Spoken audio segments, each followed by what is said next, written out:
Okay, here's a quick look at DeepSpace using the quick start method. So I've got some anonymized data here, I'm just going to throw it in.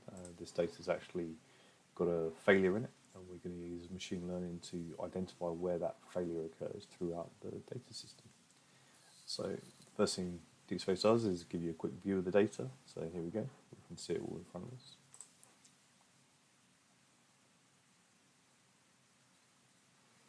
So all it's doing now is it's just looking at the data and making it faster for us to be able to review.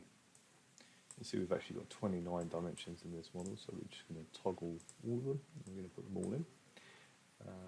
You see there, it just pops in, so that was the fast loading of all this data. You see it's pretty messy, it's pretty difficult to see if there's any bad acting data in there, but what we do know is we know that the data at the beginning of the system is okay, and data towards the end is not okay. So let's just say we're going to go from there, and we're going to build a model. So that's our model. We've selected our training data, we're just going to run DeepSpace. So let's see how long this takes. The first step obviously is just to pull the data into model structure. The model has already trained. There we go, that's how quick the DeepSpace models train.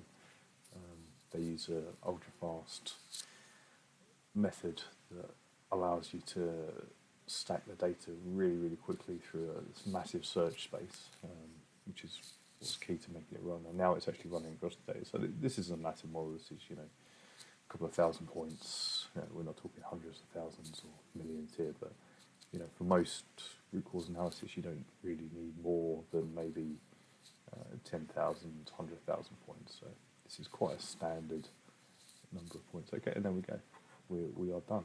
So the first view you get is with all the kind of envelopes and stuff around the data, but I'm just going to make it a bit easier for us to see. Take off the envelopes and I'm going to add in the errors. In fact, I could take off the expected value as well. There we go. So there's a couple of things that we're looking at here. So the first thing is that's the raw value in red, and then we've got this little error subgraph underneath each one. We can just have a little scan through and see what we can see. You can see actually that the errors here, you've got lots of blippy errors, which is to do with how the machine learning can't quite match the data perfectly, but then you've got these little bit more substantial errors, and you can see that a bit more substantial there. So let's just have a quick zoom in on this data here, and we'll have a look at what that looks like. So in fact, we can see that we've got big build-ups of errors here. Not so much there, that's a different signal. We've got some errors there as well. Massive errors through here. So you can actually see that this issue, and this is actually the issue, this is the thing that we're looking to find, is being shown significantly across multiple signals. So I've anonymized the signals fully here, but you can see how the error is really standing out across all these signals in a way that you just would never be able to see normally. These values are actually totally in range of normal operation. However, they're utterly not correct. So the model is basically saying that this is the error. This is where the problem is. You can see it. These signals here are clearly showing a deviation. This one's even got a nice rise on it. This one's got a nice descent on it. Just for a bit of extra fun then, let's just unselect all of them and we'll select in on this one because it's pretty easy. We can actually see that in the raw data, although it would have been hard just to scan it through and see it straight away. So that's signal 9, so let's just unselect that.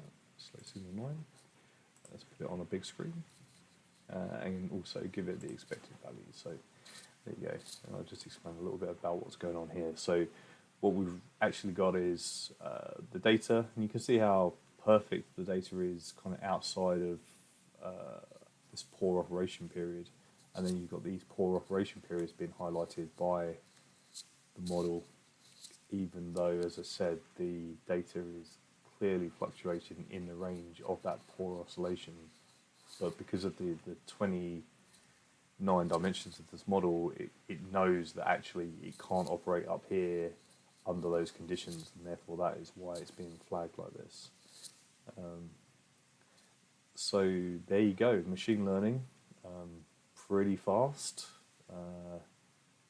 Instant insight. The value case of this issue is around £200,000, and we've just seen how we can find that issue, which was almost undetectable by eye,